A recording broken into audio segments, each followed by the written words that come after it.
I mean, film theory. Spider-Man's biggest threat is the MCU. Spider-Man Across the Spideyverse, bro. If y'all have not watched this, the recent one, bro, go ahead and watch it right now. ASAP. No Rocky, okay? This movie was so good, bro. So good.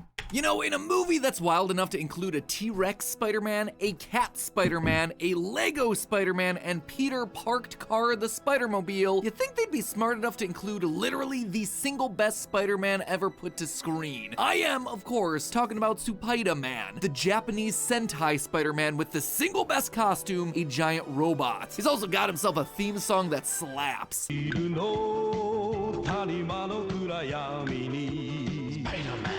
We were robbed, I tell you. Robbed. Robbed! So Internet, good. welcome to Film Theory, the show that'll put its hand on your shoulder and say, hey. So Spider-Man's kind of in an interesting spot in cinema, isn't he? The whole franchise has some of the best as well as some of the worst superhero movies ever made, even if the memes are always top shelf. Look at little Gotham Jr. Cry. But one movie I don't think anyone saw going as hard as it did, 2018's animated Into the Spider-Verse, telling the story of Miles Morales as he takes up the mantle of Spider-Man after his Peter Parker is killed. Thankfully, he gets himself a ton of help figuring out what to do in the form of spider people from various different universes dragged into Miles' dimension by the movie's big bad. What felt like it could easily have been a cynical cash grab turned out to exceed everyone's expectations. It's considered to be one of the best, if not the single best Spider-Man movie ever made. It's beloved by critics. At the box office. I still have yet to watch this. I know. How can you watch the second one and not the first? It's fine. My boy Denny summarized this movie for me. Now I just gotta watch it. You know what I'm saying? And it made sense. He started from the beginning towards the end, picked up with the second one. Everything was smooth. You feel me? It won all the awards. So That's when crazy. we all heard that it was getting a pair of sequels and Across and Beyond the Spider-Verse, let's just say that those movies And the third one's dropping next year. Yes, sir. had a lot to live up to. Hey, and thankfully, the recently released Across the Spider-Verse is great. Seriously, when this movie first got teased, I was concerned that it was just going to turn into a cameo fest with too much fan service. And while it did lean in more on the cameos and fan service than the previous one, it also managed to be a worthy sequel to one of the best superhero films ever made. Even if that cliffhanger at the end did leave me a little bit disappointed. Also, that fucking ending, bro. I don't think this was a problem with the movie, but just one with the theaters that I saw it in having really bad audio mixing. I had a hard time hearing a lot of Gwen and Hobie's dialogue at various points. I thought it was just a me thing. You know, I am getting older these days, maybe my hearing's going, but then I started seeing other people bringing it up online. Anyway, here's hoping to get the whole thing resolved. Even considering those minor hiccups though, the movie was a visual masterpiece, throwing us into multiple new universes and showing us hundreds, literal hundreds of new Spider-Men, each with their own This shit had me this shit had me weak right here. Cause hey, if you don't know why this is iconic, you're done. You ain't on the internet often, okay? This part had me fucking weak, bro. Everybody pointing. You? unique visual aesthetics and styles. For me, the standouts had to be Spider-Gwen's watercolor world and the incredible 80s paper cutout animations of Spider-Punk. Also, biggest laugh clearly goes to the Lego universe, which turns out was animated by a 14-year-old? Kids these days, man, you guys are so talented. Without a doubt, Across the Spider-Verse took all the ideas from the first film and turned them up to 11. Spoiler warning for Across the Spider-Verse in case you didn't figure it out by this point. After the events of several recent movies, including Into the Spider-Verse, Spider-Man No Way Home, and Doctor Strange in the Multiverse of Madness, which yes, Doctor Strange is specifically called out in this movie. Don't even get me started on Doctor Strange and the little nerd back on Earth 1999-99. Holes have started showing up throughout the multiverse. These have let bad guys slip into alternate dimensions and wreak havoc. In response, Miguel O'Hara, the sci-fi Spider-Man 2099, has set up the Spider Society to help police the multiverse and bring all these villains home. But when Miles wants to join the Spider Society, Miguel refuses him at every step, because Miles is actually part of the problem. He unintentionally created the Spot, a multi-dimensional villain, and the events of Into the Spider-Verse were never supposed to happen. Miles was not supposed to be bitten by the radioactive spider. His world's Peter Parker was not supposed to die. Miles Miles was never supposed to take on the role of Spider-Man in the first place. What's even worse, that spider that bit Miles wasn't even from his universe. So Miles is the original anomaly that started knocking over all these dominoes. So to help set things straight, Miguel and his Spider Society are trying their best to, quote, restore the canon, to make things right by ensuring that the big events that are supposed to happen to every Spider-Man across every world actually happen. And if they don't, well then the multiverse itself could collapse. You know, no pressure. But see, loyal theorists, I have a problem with his line of logic. It doesn't sit right with me given everything that we see both in this movie and throughout the wider multiverse that this movie sits within. And not even that. that go watch it. That's all I'm gonna say. Feel me? Not even that. It's just like the fact that Miles wanted to change it up. It was kind of like they were, since they've seen it happen so many times, they were like, you know, this is the fate. It is what it is. Let's just live on with it. Miles was like, fuck that. I want to do something about it and I want to change it. You know what I'm saying? And I feel like where his heart was at with that was in the right place. You know what I'm saying? Because why accept that type of fate when it's been constantly happening throughout the entire years and years? You know what I'm saying? It's like, why not make that change? You feel me? So it was kind of like, for some people, it's like, oh, I support Miles trying to change it up. And then some were like, no, fuck that. Keep it how it is. You know what I'm saying? I'm on the part of like him trying to get that change in. You feel me? But the way it fucking ended, bro. Everything that we see both in this movie and throughout the wider multiverse that this movie sits within. I think Miguel is making a huge mistake here. I think he's wrong about the whole canon events thing. I also think he's wrong about Miles being the real danger of all of this. And that error is ultimately going to destroy everything that we love about every superhero movie if they don't set things right. We're not only looking at the collapse of the Spider-Verse here, we are looking at the end of the Marvel Cinematic Universe. So change into your Spider-Sonas, friends, and let's swing into it. With the film, we're introduced to the idea of canon events. Boy, I'm gonna show you how much I fuck with Spider-Man, bro. You feel me? I mean, I don't have the costume, but boy, I got my little picture. I was doing the little. You feel me? Where's this picture at, bro? I'm gonna show y'all. I was young as fuck. I was probably like 7, 8 in this picture. Here we go. Check me out, gang. Look, I'm doing the baby. Oh, little Spider-Man. What you talking about? Come on, bro. According to Miguel, these are fixed events in time that must happen for a universe to remain stable. Basically, it's the explanation for why so many different versions of Spider-Man across so many different stories all experience the same things. They had to happen for that universe to exist. Now, they don't outright give us an explicit list of canon events that have to occur for all the Spider-Man, but they do show us images of several others within the web of life and destiny. The ones I spotted included a spider bite giving someone superpowers, the death of an Uncle Ben-esque figure teaching Spider-Man the lesson that with great power comes great responsibility, connecting with a love interest, sometimes with an upside-down kiss in the rain, a wedding to a love interest, a symbiote creating a nemesis, throwing the Spider-Man costume away, and being crushed by rubble before finding the strength to lift it. Gwen also mentions that in every other universe, Gwen Stacy falls for Spider-Man, and in every universe it doesn't work out, so that one may or may not be a canon event as well. But the big one, the one that applies the most to this particular story, a police captain close to Spider-Man dies, usually by trying to save a child from falling debris. This is where the main conflict of the story comes in. Miles's dad is about to be sworn in as captain of the NYPD, and obviously he doesn't want his dad to die, but you apparently can't bypass a canon event, and Miguel refuses to let Miles leave to save his father's life. This is something that Miguel had to learn the hard way. According to Miguel, he wanted to be happy with a family, and so he found himself a universe where that universe's version of him had been killed. He then stepped in and secretly replaced his dead self. It sounds complicated, but basically he just pulled a Rick and Morty. In fact, for being honest, this whole movie is just pulling one big Rick and Morty, Spider Society, Citadel of Ricks much. It's not a bad thing, I'm just saying. Anyway, Miguel stepping in was an issue since his death was considered to be a canon event in that timeline, leading to that universe collapsing. People were erased from existence, including Miguel's daughter, who disappeared in his arms. By the end of it, and now, alright, he's saying the events, how life is supposed to be, how it's supposed to go, right? He's trying to protect that and refuse Miles from doing all of that. But didn't he kind of himself tweak the whole thing, the whole chain of event? You know what I'm saying? Like what's supposed to happen, he kind of tweaked it. Like he said, right here, took himself and replaced his dead self with himself, if that makes any sense. And you feel me? He's chilling. He tweaked it. That wasn't supposed to happen. You know what I'm saying? That boy kind of sounded real selfish. You know what I'm saying? Only he can change it. You don't want to see Miles change it.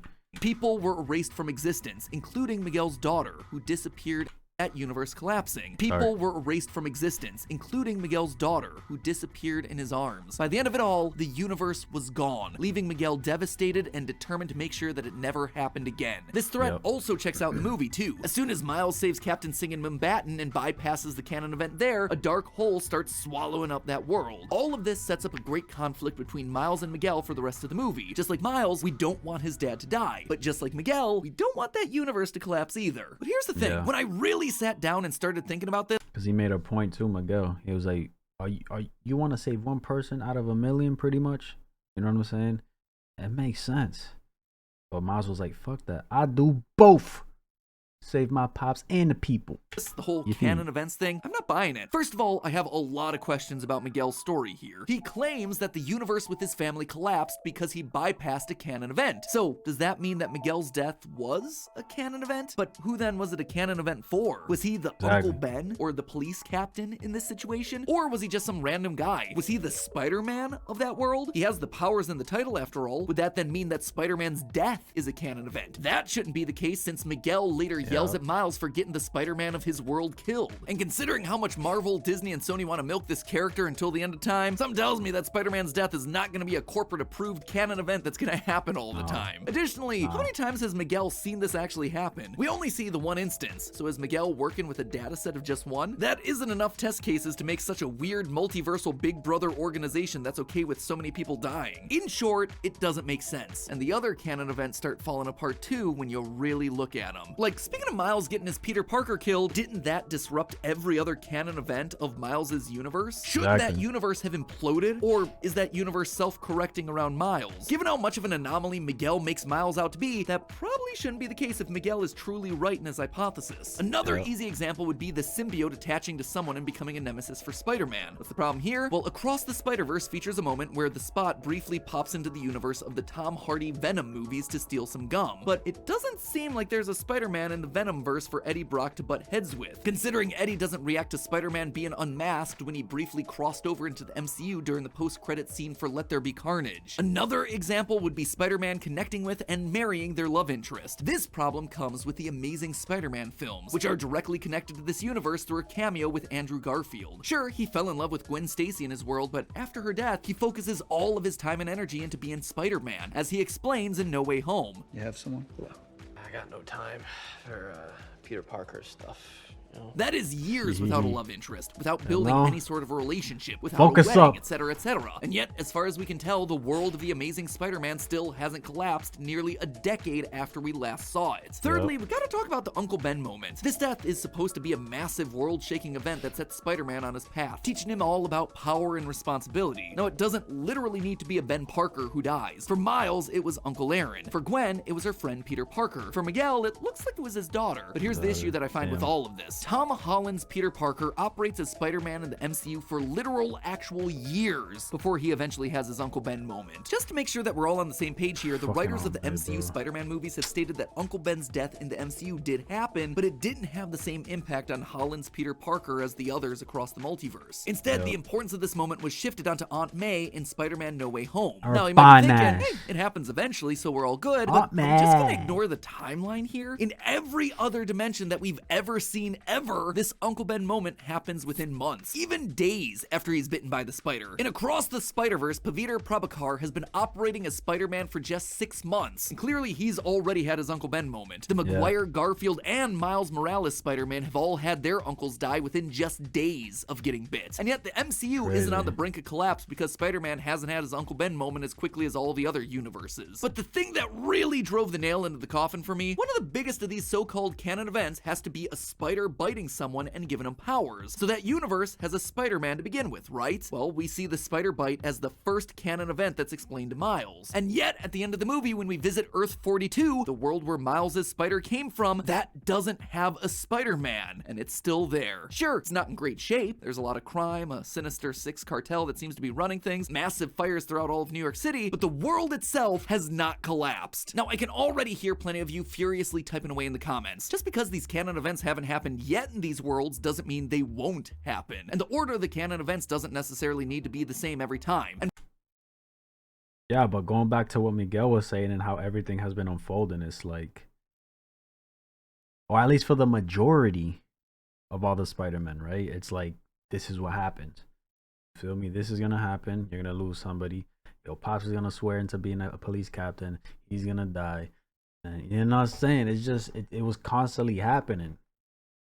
So, the order of these canons don't necessarily need to be in the same every time. Valid, but it still happens. You know what I'm saying? And believe me, I hear you. That was one of my initial thoughts when I was crafting this theory too. But again, it doesn't line up with what we see in the movie. All thanks to that necessary death of a police captain close to Spider-Man bit that drives the whole conflict. Remember, Mumbattan starts collapsing immediately after Miles saves Captain Singh. Literal seconds after that event. If canon events don't have to happen at specific times, couldn't Captain Singh or another captain have just died later in the story of that world? And yet, here's Miles's world, which is totally fine. It didn't collapse when Peter Parker died. All of this tells me that what the movie says about canon events and the fallout of breaking canon is wrong. Miguel has misidentified the problem. What we're seeing in these movies isn't the breaking of canon, it's incursions, just like we've been seeing in the Marvel Cinematic Universe. And that is way, way worse than any of these Spider-Men think it is. Now, if you dropped off the main MCU after Endgame, you might not know what I'm talking about here. We first learn about incursions in Doctor Strange in the Multiverse of Madness, when Strange is brought before the Illuminati of Earth 838. Even your arrival here confuses and destabilizes reality. The larger the footprint you leave behind, the greater the risk of an incursion. Basically, when people from one universe cross into another, the two universes start getting pulled together. Everything starts breaking down until at least one of the universes is torn apart at the seams, killing everyone in it. Sounds familiar, doesn't it? This is an incursion, and they are no joke. We see what's left of a universe after its incursion, and it's a wasteland. It is a void of nothingness. This is such a big threat that the Illuminati think Doctor Strange merely existing in their universe is a major risk, and that he needs to be dealt with. But hold on, why am I connecting this movie to the MCU? Sony is the one that's making the Spider-Verse films, not Marvel. And that's correct. But Spider-Verse goes well out of its way to make sure that there is a connection established to the MCU. And it's not a blink and you miss it cameo or offhanded reference either. Like I said at the top of the episode, Miguel straight up references the events of No Way Home and Multiverse of Madness. Yeah, it's damn near all connected. It's all the same. Feel me? So yeah, just because Sony's making it doesn't mean that Marvel ain't involved in it. You feel me? The first 15 minutes of this movie. Don't even get me started on Doctor Strange and the little nerd back on Earth 1999-99. Earth 1999-99 is a designation of the MCU in Marvel multimedia. First called out in the official handbook of the Marvel Universe A to Z. No Way Home connected the older Sony films to the MCU multiverse. So the projections of both Andrew Garfield and Tobey Maguire's Spider-Man also connect this movie to them too. The Spot briefly visits Mrs. Chen from the Venom movies, a world also connected through No Way Home, and Donald Glover cameos as a variant of Uncle Aaron suited up as the Prowler, the same role that we see him play in the MCU. But the linchpin that 100% slots this into the Marvel Cinematic Multiverse now, when Miguel begins his explanation of the Spider-Verse to Miles, he projects a simulation of the multiverse, one that looks exactly like how the multiverse has been portrayed throughout the MCU. And I'm not just talking, oh, it kind of looks like it if you squint at it, I guess. This is exactly the same glowing, glimmering white threads branching off into multiple timelines, just like what we saw in Loki, just like what we saw in Quantumania. Having all of these connections to the MCU, positioning this as part of the wider Marvel Cinematic franchise, means that we have to bring in the MCU logic here. Sony can't have their MCU cake and eat it too, even if they do buy two cakes. If people from one universe crossing over into another universe is something that causes incursions, that is what we're seeing in this franchise. And it explains everything. It solves all of the issues that we've been having. When Miguel crossed over into that other universe where he died so he could live a happy life with his family, he caused that world to be erased through an incursion. It explains why Earth 42, but let's play Miles. Let's stop Miles. You know what I'm saying? The world without a Spider-Man, because our Miles got bit by its spider, is totally fine despite it breaking canon. No extra dimensional visitors have spent any significant time there, thereby avoiding an incursion. It also explains what's happening in Mumbattan. Miles, Gwen, Spider-Punk, and the Spot basically destroy a massive stretch of the city, leaving a giant footprint behind. The whole hole that opens up in Mumbattan is the beginnings of an incursion, one that the Spider Society is arguably making worse by trying to fix. And that's the bitter irony in all of this. In Miguel's desire to try and fix the problem that he wrongly identifies as breaking the canon, what's he do? He gathers spider people from across the multiverse into one place, and then he sends them on missions to realities that aren't their own. Every single time that he does that, the Spider Society is risking another massive series of these universe-ending events. In short, by trying to help the situation, by forcing things to fit a proper mold, to be the right, correct way, Miguel has made it exponentially worse. Not only increasing the risk of incursions happening throughout the multiverse, but by indoctrinating a literal army of spider people into simply standing by while innocent victims die. All in preservation of things being done the right way, the correct way. And thematically, this theory makes a lot of sense. The story that I suspect that the Spider-Verse franchise is trying to tell us is that anyone can be Spider-Man, but that everyone is gonna be doing it their own way. Everyone is gonna be doing it a little differently. Everyone's gonna carry that responsibility differently. But that doesn't mean that they're doing it wrong. You are your own person, and you can choose your destiny. You are not the product of a bunch of events that came before Talk to him, Matt. Miguel getting angry at Miles for messing up how things are supposed to happen, yelling at him because he's... And that sounds kind of contradicting to Miguel. You hear me? You telling Miles all this shit because of what you know and how it's been happening. But here you go, do it your own way. But because it didn't work in your favor, now you want to go back to doing it the actual way. You know what I'm saying? You wouldn't be here if it was done the actual way. That's why you did it your way. So why is it an issue when Miles is trying to do it? You feel me? Come on, bro. Don't contradict yourself. Miguel getting angry at Miles for messing up how things are supposed to happen, yelling at him because he's not supposed to be a Spider-Man, that could be a stand-in for a lot of the audience resistant to change. An audience who wants to see the same stories playing out over and over again the right way. Or that can also be a stand-in for where we are. Not me. I don't want to see that shit play out. The way Miles, how that movie ended, let's see what happens next type shit. In society today, where certain classes of people are allowed to do things with their lives that others aren't just because they're right or correct. Just like how certain people can and can't be Spider-Man in Miguel's eyes. But Miles turns that entire idea on its head. Being told that he isn't supposed to be Spider-Man gives Miles the freedom, the permission to stop trying to be Spider-Man. To stop trying to think about what Peter Parker or Miguel O'Hara or Gwen Stacy would do, and instead to just be himself, to just be Miles. Like he says in this moment, everyone keeps telling me how my story is supposed to go.